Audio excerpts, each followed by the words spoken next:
continuing from the counterbalance thing, the pressure here is to get to the person, but there are different circumstances when you're going to need to get to somebody.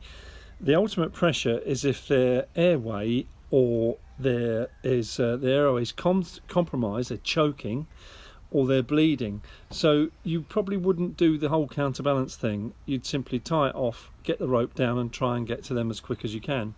This is a situation where they're unable to come up. You don't want to haul them up, but you want to go down, but you want to recover your gear. So you don't want to leave a rope in place, because you're going to do multiple descents here from an anchor point that you're going to make on the way down. This is getting off a big mountain or a big cliff.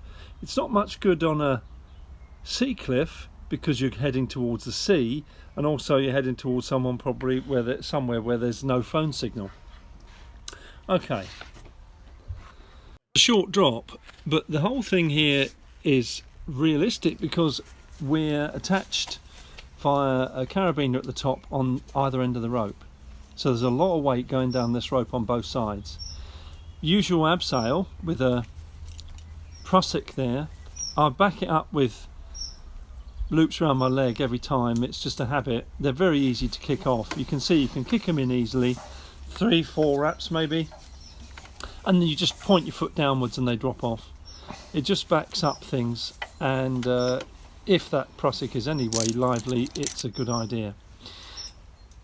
This is a counterbalanced, so as you abseil to them and past them, you've got to clip them to you with a short quick draw or something else. Goes into the belay loop on both sides and clips between the harnesses, because as you're going to see in a moment, as you abseil, you'll pass them, and the friction at the top on the carabiner where the rope is going that connects you is going to cause such a lot of friction that they won't tend to move much unless they're very light. So as you get below them and you keep on abseiling, then you drag them with you. There's a critical risk here that's coming up, that you'll notice there's a rope going up from your abseil and there's a rope coming down with them, so you've got two ropes both in real hard tension that are moving over edges above you. You can see that there, one coming up, one coming down. The risk in this is quite high. Okay.